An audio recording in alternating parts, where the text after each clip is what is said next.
Hi friends, welcome to the Easy Learning Biology session. In the session, we will herbarium. Herbarium means the stored house of collected plant specimens.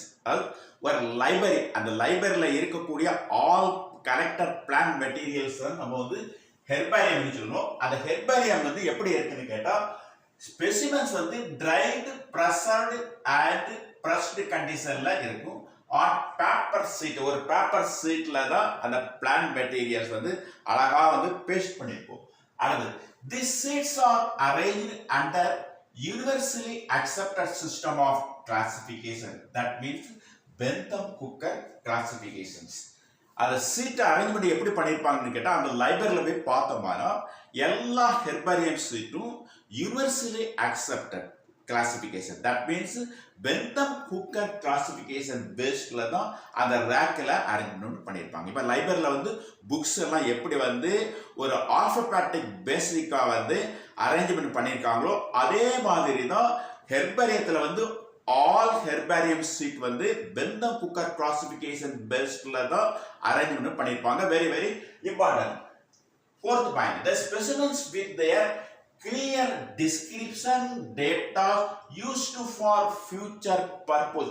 ஒரு herbarium sheetல வந்து ஒரு தனியா ஒரு பேப்பர்ல வந்து அந்த ஸ்பெசிமனுக்கு உரிய டேட்டாஸ் வித் டிஸ்கிரிப்ஷன் கரெக்டா இருக்கும். ஏ டு இசட் வரைக்கும் கிளியரா இருக்கும். ஃபார் எக்ஸாம்பிள் வந்து ஹைபிஸ்கஸ் ரோசா சைனசிஸ் என்று சொல்லக்கூடிய செம்பருத்தி அதனுடைய ஹேபிட் ஃபர்ஸ்ட் அந்த ஹேபிட்ல வந்து பார்த்தோம்னா எய்தர் அது ஹெர்பா ஸ்ரப்பா ஆர் ட்ரியா இந்த மூணு ஆப்ஷன்ல வந்து ஃபர்ஸ்ட் ஹேபிட் வந்து இட் இஸ் எ ஸ்ரப் என்று சொல்லக்கூடிய ஒரு டேட்டா டிஸ்கிரிப்ஷன் இருக்கும். Very important. இது அடுத்தது used for future purpose. இந்த டேட்டாஸ் டிஸ்கிரிப்ஷன் எதுக்கு பயன்படுத்துன்னு கேட்டால் நம்ம வந்து புதிதாக கண்டுபிடிக்கப்படக்கூடிய ஒரு பிளான்ட்ஸுக்கு நேம் கொடுக்கறதுக்கும் ஐடென்டிஃபை பண்ணுவதற்கும் அதை கிளாசிஃபை பண்ணுவதற்கும் இந்த ஹெர்பேரியம் ரெஃபரன்ஸ் வந்து ரொம்ப இம்பார்ட்டன்ட். அடுத்த fifth point, herbarium sheet also carry a label. இன்னொரு அடிஷனலா ஒரு சின்ன ஒரு லேபிள் இருக்கு. அந்த லேபிள்ல என்ன இன்ஃபர்மேஷன் இருக்குன்னு பார்த்தோம்னா டேட், அந்த ஸ்பெசிமெனை எப்போ கலெக்ட் பண்ணோம் சொல்லக்கூடிய டேட் இருக்கு. பிளேஸ் ஆஃப் கலெக்ஷன், எந்த பிளேஸ்ல இருந்து எந்த ஹேபிடேட்ல இருந்து நம்ம வந்து கலெக்ட் பண்ணோம். அடுத்தது அதனுடைய இங்கிலீஷ் நேம். ஃபார் எக்ஸாம்பிள் வந்து ஹைபிஸ்கஸ் ரோசா சைனசிஸுடைய இங்கிலீஷ் நேம் வந்து சைனா ரோஸ். நெக்ஸ்ட் அதனுடைய லோக்கல் நேம் வந்து செம்பருத்தின்னு சொல்லுவோம், காட்டன் பிளான்ட்னு சொல்லுவோம். அடுத்தது அதனுடைய botanical name hibiscus rosa sinensis. Family malvaceae. Okay. And collector name, யார் கலெக்ட் பண்ணாங்க அந்த கேண்டிடேட் நேம் வந்து நம்ம வந்து அதுல ஆட் பண்ணுவோம். ஃபார் எக்ஸாம்பிள் வந்து மேஞ்சிஃபெரா இண்டிகா லின்னு நம்ம வந்து ஸ்டடி பண்ணிருப்போம். லின்னேஷனுடைய அது நேம். அடுத்தது botanical garden is a specialist garden. Second reference, it is a collection of living plants for identification purposes. இப்போ வந்து இந்த பொட்டானிக்கல் கார்டன் என்ன சொல்லுவோம்னு கேட்டால் லிவிங் ஹெர்பேரியம்னு சொல்லுவோம். நிறைய பொட்டானிக்கல் கார்டன்ஸ் இருக்கு. அந்த ஃபேமஸ் பொட்டானிக்கல் கார்டன் வந்து கிவ் இங்கிலாந்துல இருக்கு. அடுத்து இந்தியன் பொட்டானிக்கல் கார்டன் ஹவுராவில் இருக்கு, கொல்கத்தாவில் இருக்கு. அடுத்து நேஷனல் பொட்டானிக்கல் ரிசர்ச் இன்ஸ்டிடியூட், ஆராய்ச்சி மையம் எங்க இருக்குன்னு கேட்டா லக்னோ, உத்தரப்பிரதேசத்துல லக்னோல இருக்கு. இந்த பொட்டானிக்கல் கார்டன்ல இருக்கக்கூடிய each plants labelled with English, local, botanical and it's family. இதே மாதிரி இந்த ஹெர்பேரியத்துல அந்த லேபிள்ல வந்து என்ன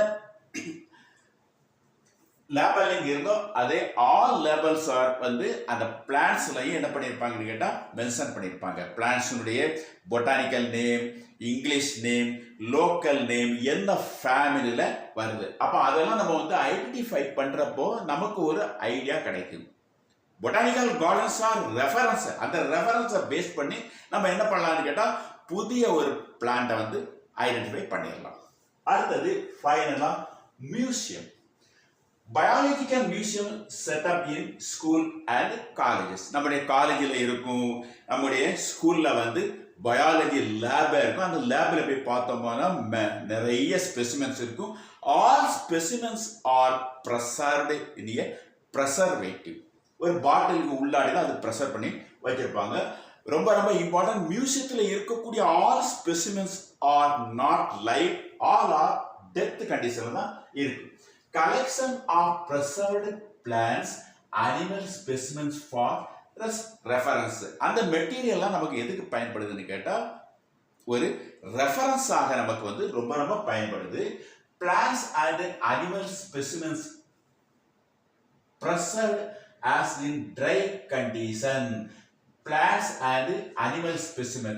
விளையாட்டு அனிமல்ஸ் வந்து ஃபார் எக்ஸாம்பிள் ஒரு பேர்ட் இருக்கு. அந்த பேர்டில் உள்ளுக்கு இருக்கக்கூடிய ஆல் பார்ட்ஸ் நம்ம ரிமூவ் பண்ணியிருப்போம். ரிமூவ் பண்ணி அதில் என்ன ஆட் பண்ணியிருப்போம், பஞ்சு வச்சு அடைச்சிருப்போம். பார்க்கறதுக்கு வந்து ஒரிஜினல் பேர்ட்ஸ் மாதிரி தெரியும். It act as reference.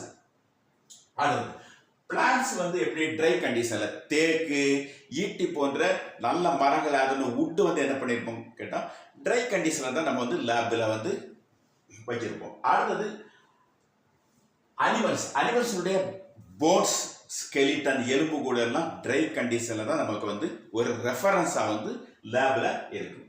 Otherwise ப்ரெசர்வ்டு in preservatives. சில specimens for example frock fish எல்லாம் என்ன பண்ணியிருப்பாங்கன்னா ஒரு பாட்டிலில் ப்ரெசர்வேட்டிவ் என்று சொல்லக்கூடிய ஃபார்மால்டிஹைடை யூஸ் பண்ணி அதில் நம்ம வந்து ப்ரெசர்வ் பண்ணியிருப்போம். இன்செக்ட்ஸ் ஆர் ப்ரெசர்வ்டு இன் பின் பாக்ஸில், ஒரு ரெக்டாங்குலர் பாக்ஸில் வந்து நம்ம என்ன பண்ணியிருப்போம் கேட்டால் தெர்மாக்கோலில் ஆல் இன்செக்ட்ஸ் ஆர் என்ன பண்ணியிருப்போம், நம்ம வந்து அதை ப்ரெசர்வ் பண்ணியிருப்போம். So the herbarium, botanical garden and museum act as a reference for identifications, naming and further classifications of plants as well as animals. Thank you.